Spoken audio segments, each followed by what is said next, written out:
Meus irmãos e irmãs, é muito interessante que, tendo celebrado ontem a festa de São Mateus, apóstolo e evangelista, que era cobrador de impostos, e diz o Evangelho, Jesus se aproximou dele e disse-lhe: segue-me. E diz que naquele mesmo instante ele se levantou e pôs-se a seguir Jesus. É muito interessante que o Evangelho de hoje fale também de outras pessoas que seguiam a Jesus. E hoje cita de maneira particular as mulheres. Primeiro fala da missão de Jesus, um pregador itinerante que levava a palavra de Deus por cidades e povoados. Segundo lugar, cita a companhia dos 12 apóstolos, os 12 iam com eles. E após os apóstolos fala e também algumas mulheres, que serão justamente aquelas que acompanharão Jesus quando os apóstolos o abandonarem, no momento da cruz. Alguns evangelhos vão dizer que elas estavam aos pés da cruz, outros que acompanharam Jesus de longe, outros que avistavam a cena da crucifixão de longe. E o evangelho de hoje, inclusive, cita o nome de algumas: Maria Madalena, Joana, Susana, e acrescenta, e várias outras. Aqui há dois detalhes muito significativos. Primeiro, o Evangelho segundo São Lucas dá muito destaque ao papel da mulher. Tanto é que a página que abre o Evangelho de Lucas é justamente a anunciação do anjo a Maria. É a participação da mulher na história da salvação. De mulheres que são discípulas, seguidoras de Jesus. O Evangelho de hoje dá ênfase a estas mulheres, o que para a época era algo incomum. Mulheres que fossem discípulas, mulheres que fossem seguidoras de algum mestre. Mas queria chamar a atenção para o último detalhe do Evangelho. Essas mulheres, além de discípulas, eram servidoras, diz o Evangelho. Ajudavam a Jesus e aos discípulos. De que modo? Com os bens que possuíam. Com os bens que possuíam. E a leitura hoje da carta de São Paulo a Timóteo vai falar justamente, tanto a leitura quanto o salmo, sobre a tentação das riquezas, o apego às riquezas, o quanto que, e aqui o apóstolo Paulo está falando a Timóteo. Timóteo era seu amigo pessoal, Timóteo também era seu colaborador, Timóteo era bispo. É uma carta dirigida não à comunidade, mas a uma pessoa particular, e a uma pessoa que exercia uma função episcopal. Na igreja, a principal função do bispo é o anúncio da palavra e o ensino da doutrina. Por isso o apóstolo Paulo vai começar hoje dizendo: caríssimo, ensina e recomenda estas coisas. Quem ensina doutrinas estranhas e discorda das palavras de nosso Senhor Jesus Cristo e da doutrina conforme a piedade é um obcecado pelo orgulho, um ignorante. E ao longo de toda a leitura, o apóstolo Paulo vai dizer o risco que alguém que, uma vez constituído por Deus para ensinar a doutrina de nosso Senhor Jesus Cristo, pode distorcê-la por duas razões. Primeiro, obcecado pelo orgulho, pela vaidade, ou seja, começa a interpretar as coisas ao seu bel prazer, ao seu modo, ao seu gosto pessoal, já não vinculado ao ensinamento de nosso Senhor Jesus Cristo, que do ponto de vista deste mundo nunca nos trará vantagens, mas sempre será causa de perseguição. E por outro lado, o quanto alguém que ensina pode tirar vantagem financeira e econômica disso. Por isso, o apóstolo Paulo está advertindo Timóteo: os que desejam enriquecer caem em tentação e armadilhas, em muitos desejos loucos e perniciosos, ou seja, a busca desenfreada pelo enriquecimento pode tornar a pessoa cega, louca, pervertida, e pode levar à sua ruína e perdição.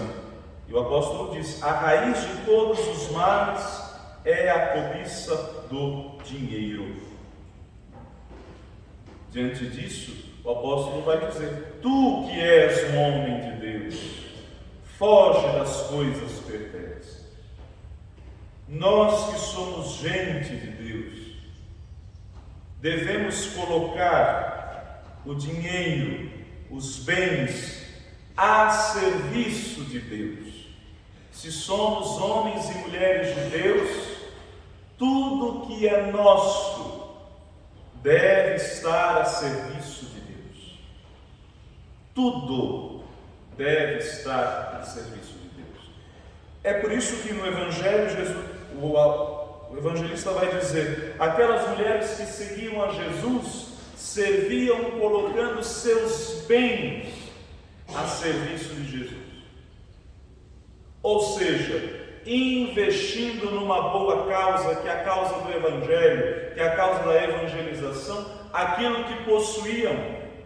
Ou seja, não se apegando ao que tinham, mas se agarrando àquele que poderia lhes salvar, desprendendo-se daquilo que pode ser a sua ruína, a sua desgraça, por causa da busca desenfreada por dinheiro. Muitas pessoas acabam perdendo a vida eterna por causa da busca desenfreada por dinheiro. Muitos podem acabar caindo na ruína e cometendo loucuras, e não nos falta um exemplo no passado e no presente de pessoas que por causa de dinheiro perdem a cabeça. Mas a palavra de Deus hoje está dizendo: não perdem sua cabeça, perdem a salvação. Perdem a salvação. Por isso, o Salmo responsorial vai dizer: não te inquietes enquanto um homem fica rico e aumenta a opulência de sua casa. Ao morrer, não levará nada consigo. Aliás, o apego a essas coisas será causa de sua, e de tantas outras, será causa de sua condenação eterna. Então, se estamos no seguimento de Jesus, se somos homens e mulheres de Deus, saibamos: o nosso dinheiro não nos pertence, os nossos bens não nos pertencem, tudo pertence a Deus.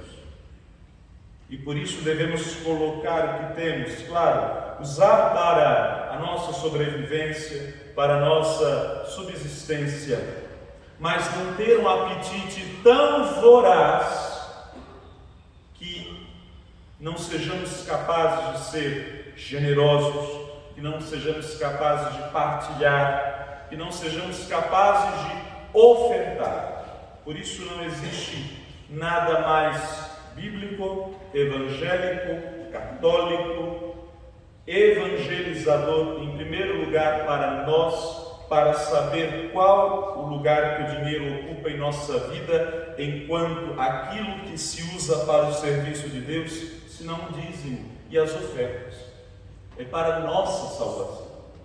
O dízimo, as ofertas na igreja, nos ajudam para a nossa salvação, para que todas as vezes que ofertamos, nós recordemos: eu estou colocando o meu trabalho, os meus bens, os meus dons, o meu serviço, o meu dinheiro a serviço de Deus, a serviço da evangelização Estou me libertando daquilo que é capaz de me escravizar e de me deixar, como diz o apóstolo, louco, pervertido, orgulhoso, perverso.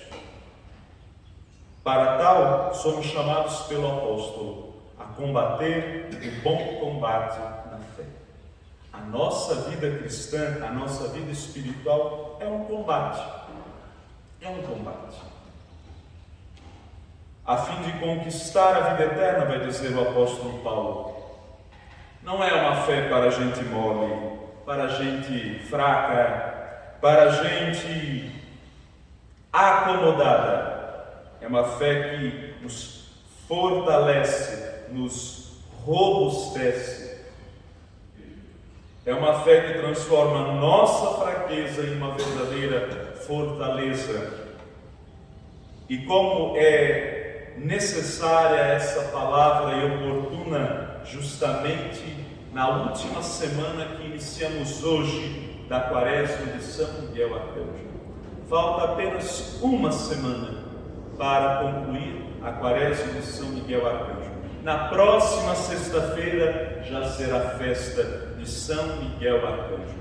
E o que o Arcanjo nos ensina, e o que São Miguel nos ensina, a combater aquele inimigo da nossa alma, aquele que quer a nossa perdição, aquele que quer nos levar para o inferno, ou seja, o demônio, que é quem desperta nos homens a cobiça pelo dinheiro, a busca desenfreada pela riqueza, o apego desmedido pelos bens deste mundo, porque ele sabe que uma vez que nos apegamos ao que é material, aquilo que é eterno para nós se torna algo irrelevante.